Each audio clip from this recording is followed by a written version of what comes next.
reporting, and then we're going to narrow it down to reporting on the vulnerabilized populations and SRH issues. So support needed for effective reporting on the green one. Yellow one, biggest challenges to effective reporting. If you can do that in like a minute. This is in-house time and personnel. Lack of connection with members of the CVC. Lack of connection with members of CVC. Lack of connection. So the same thing. I think you can sum up on about networking, not having enough contacts, lack of connection with the members of the relevant groups. A lot of people put those things down in terms of that. General ignorance about the issues affecting CVCs. So I think what we can sum it up with in terms of some of the challenges we face in our newsroom. We talked about not having enough resources, not having enough time, not having enough human resources, unavailability of staff and so on.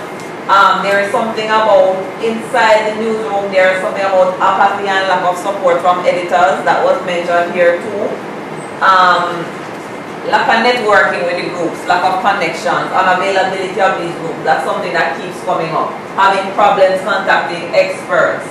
There's one here that I wanted the person to, there's something about unavailability of stats, accurate stats about the affected communities, and somebody else says there is a challenge in receiving data on what is considered sensitive issues. You call someone and the person might say, well, you know, I don't have the stats, right? Or I don't know, or I don't have the accurate data and all that. If we're doing a story and we are calling, not that the story is due next week, it's due in a couple of hours. We call and say, what is the data for X or Y? If we can't get it down to the full stop, give us a sentence without the full stop.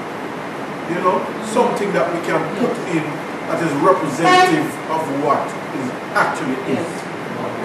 One is that if you'll be covering things like children issues, HIV issues and so on, and you want data, it's always important to know where there's always data stored. So for example, Ministry of Health puts out their stats on HIV and so on. Have that information stored, whether in your system at work or you know where it is online, make sure you have it.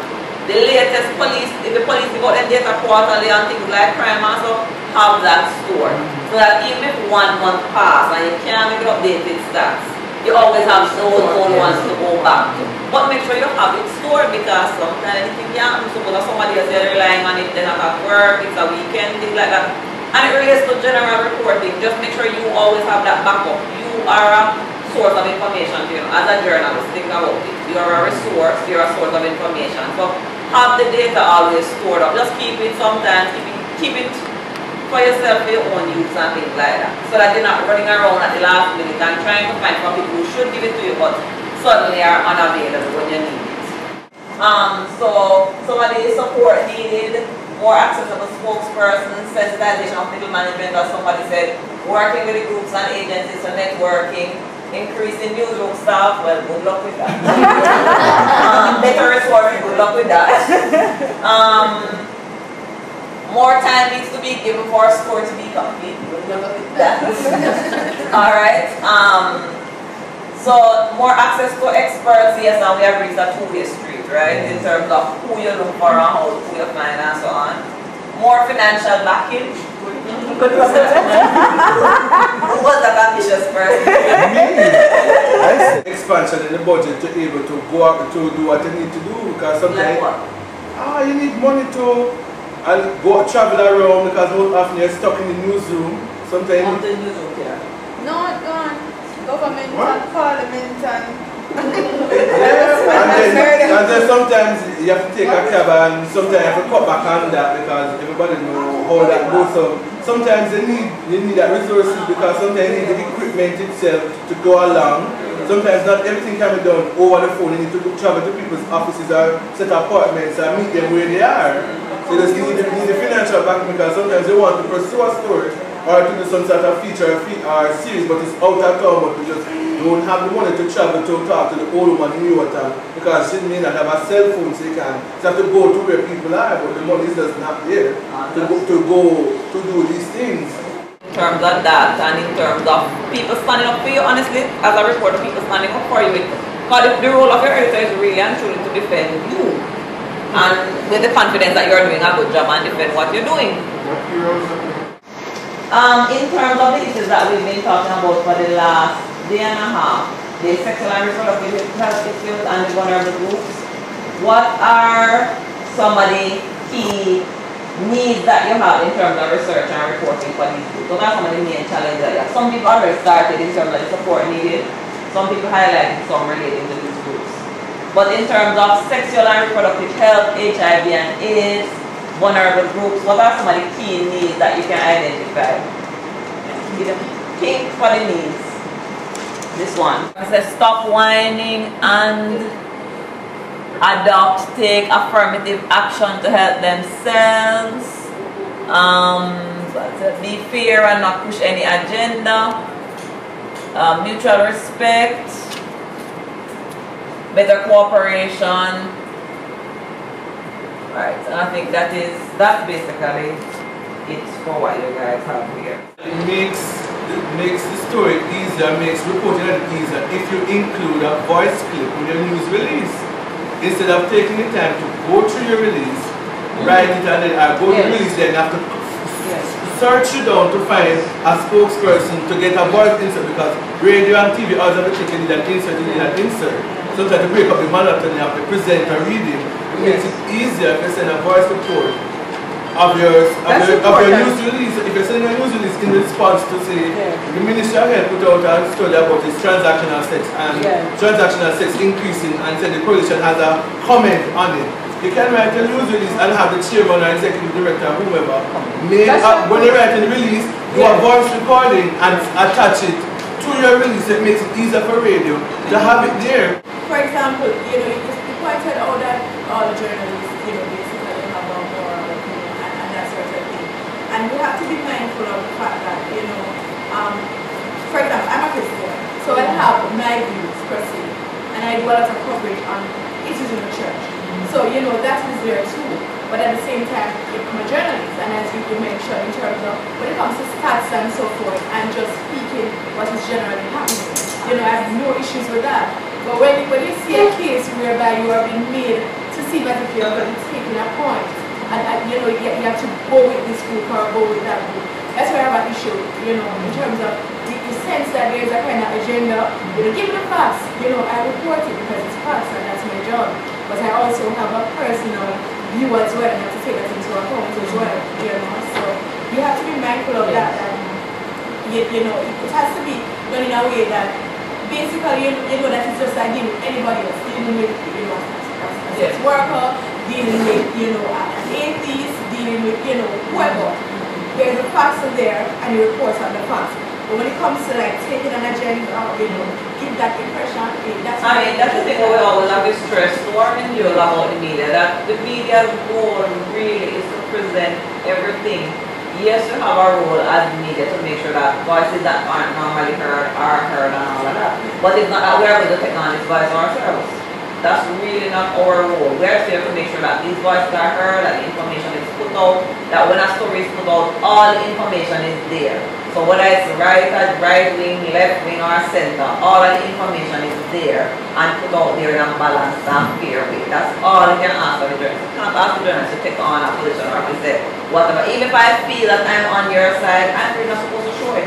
It's to see that with the experts who are here and the experts who were here before and information you got, and with some of the statistics and data that you've gotten in terms of over the last 2 days and some of the things saved on your thumb drive, let's see if we can produce a story. We have some suggested story ideas, we have some suggested themes, and then we'll probably also will just leave it up to you for what you want to look at. We know this is not like a breaking news or anything like that, right?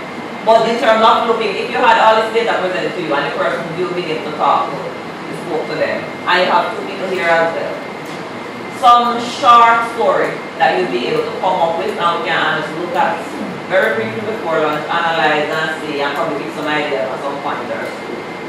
So, some of the broad themes, and then I'll go to the specific story ideas that Dawn has.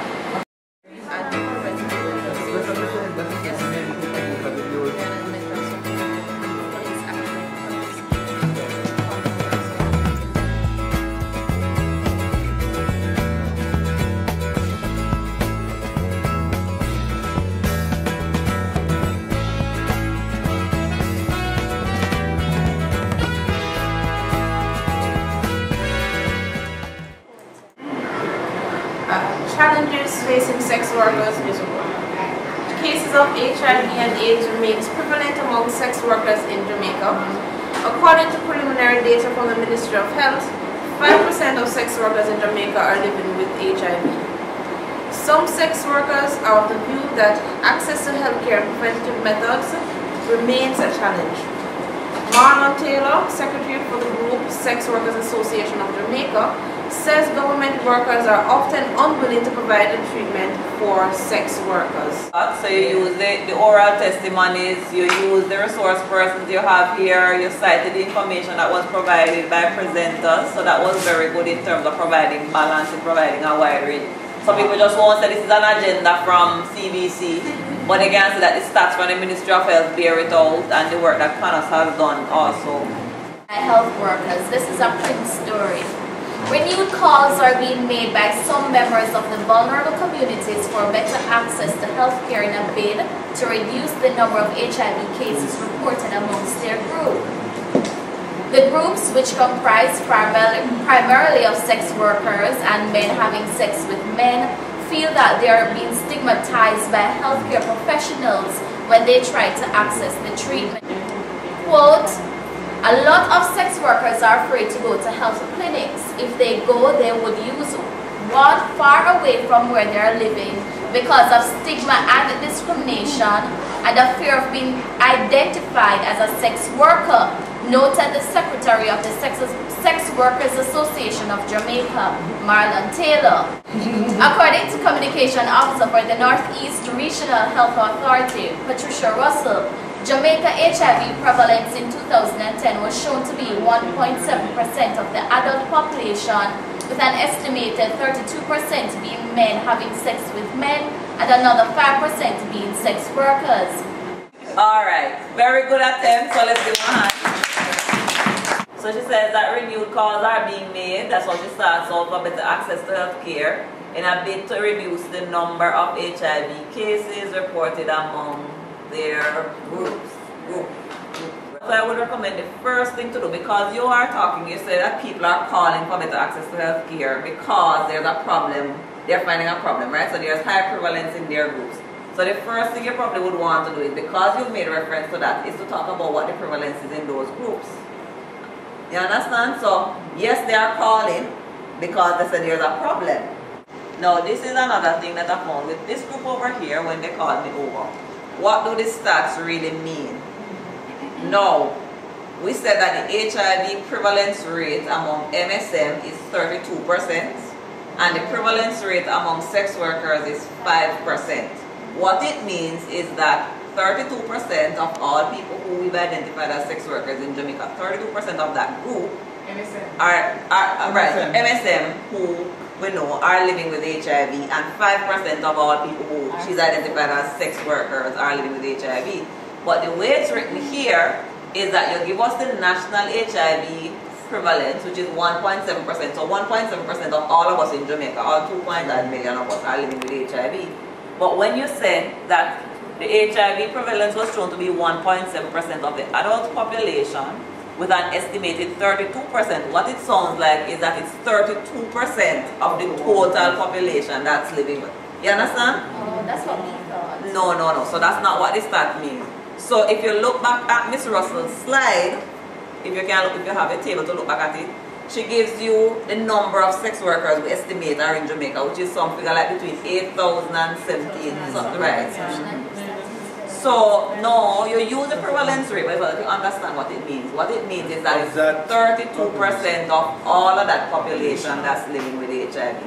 The story's headline, the HIV prevalence on the decline in the major affected groups.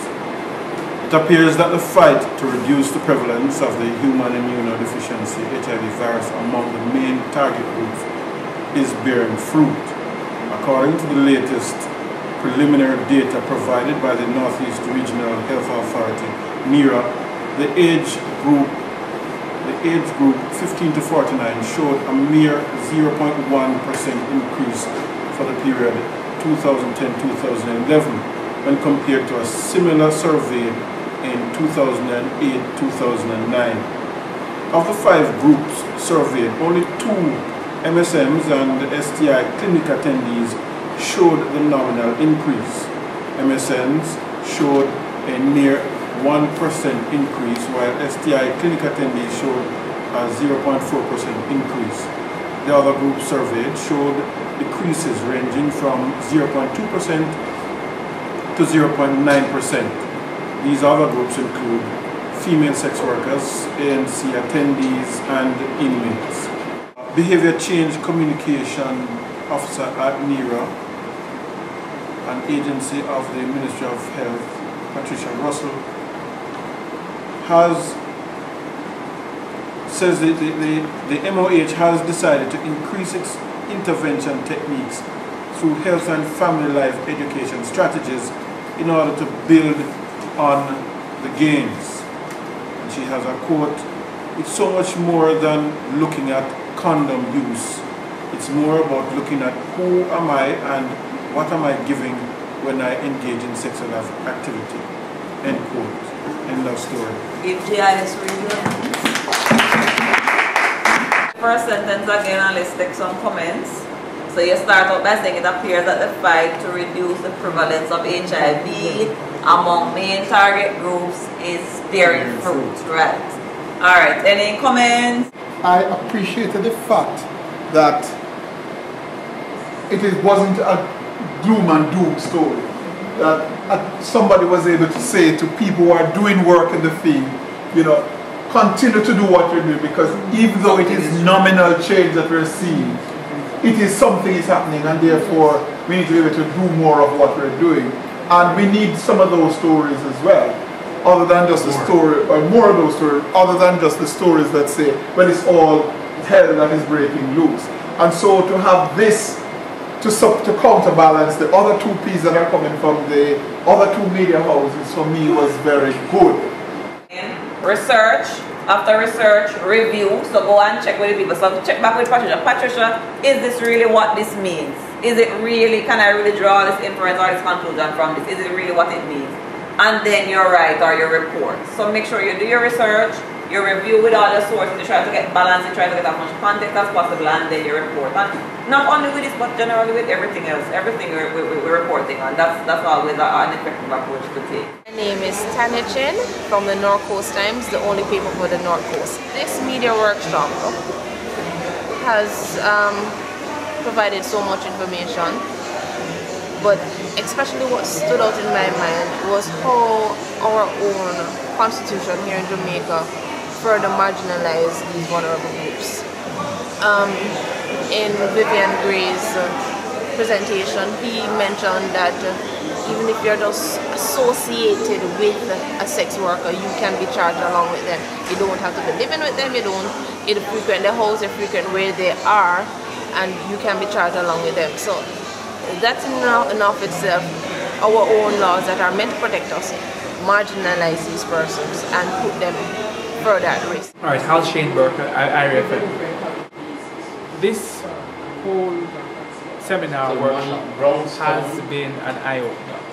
It has really allowed me to examine and to look at the intricacies and the nuances to persons who are considered most vulnerable in the society, particularly as it relates to HIV and the spread of AIDS. And it has opened my eyes to think beyond the statistics, think beyond the ordinary press release, think beyond and outside of the box, as it were, to really identify the faces, the voices, the hearts, the family links, which are affected and the implications not only for those who are affected, but for the wider society as a whole. And in particular, as a journalist, my role is to disseminate information, to get the information out there, to tell their story, as it were. And this will provide me with the avenue to reach into that segment of the society which ordinarily would not have a voice. And now I am able to tap into that, to give them that voice, to give them the opportunity for their story to be told, for their voices to get out there, for their faces to get out there, for the society as a whole to be able to identify that this stigma, this ailment, it's not something that's abstract, but it's something that affects real people, and it can hit right at. I'm Bridget Shakes Bembridge. I represent Roots 96.1 FM. I'm an intern because there are a lot of issues surrounding. It's a very controversial topic, and you come in not knowing what to expect. But overall, it has been very enlightening, and I've learned a lot. And for one, what is most interesting to me is that I was able to get feedback from persons who are affected in the different areas of the whole HIV and so on. I was able to get persons in sex workers and so on. I was able to hear from them. I was able to get their perspective, and I think that is very important because communication is important, and overall, I think it's a very, very good move, and it will only enhance the relationship between media practitioners and the way we report news, and we get a better understanding as well of the issues associated with the different groups, and how to be more sensitive towards their issues, and just in general be able to present more responsibly. I'm Roger Hutchinson, and I'm with the Jamaica Information Service, the JIS. I'm a public relations officer there. My expectations being met were simple, basic. I came here, as I explained, as a sponge. I wanted to absorb as much as I can, and I wanted to be as balanced with the information that I have and with the information that was given, so that at the end of it, I could come out with what could be considered a best fit for going forward. So you could say yes, my expectations were met in that I absorbed a lot of information, I got a lot of information was given, and I balanced it with what I had.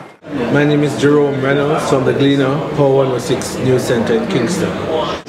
I find it to be very informative and very enlightening so far. I will gravitate towards the legal framework in what happens, what can be done or what should be done.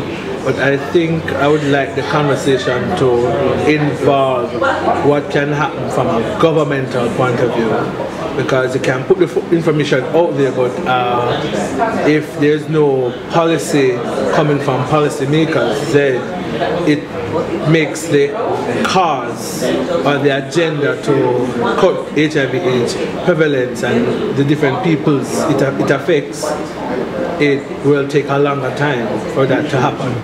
Game plan, it would be in sharing what I have learned directly, having it influence how I frame stories, and in effect sharing with others. But my hope is that when you share, it does influence and people take it on, because you can share, but it takes somewhat more for persons to take it on and be more sensitive in how the news is covered, and that's really the game plan. My name is Abka Fitz-Henley. I am a reporter at Nationwide News Network in Kingston, Jamaica.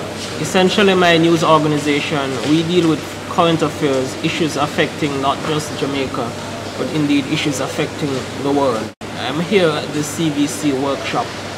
Very interesting workshop, I've always considered myself a world citizen. My mother is Trinidadian, my father is part Jamaican, part English. And therefore, issues affecting our society, issues affecting our globe, I am naturally interested in, given my background and how I essentially grew up. HIV and AIDS is a scourge that is affecting not just Jamaica, not just the Caribbean, but indeed the world, Africa, etc., places in Europe. And therefore my interest in attending this workshop was piqued by such a background and such a context. I have been here quite impressed with what I've heard. We've heard from officials from Jamaica's local Ministry of Health.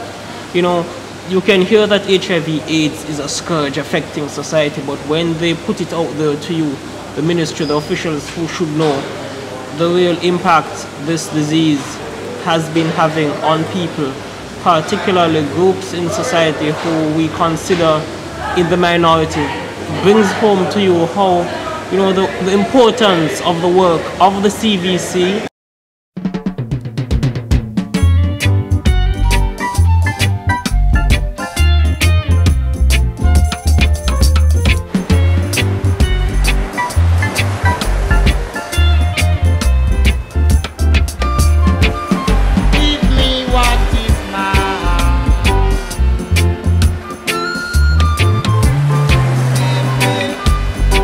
Access.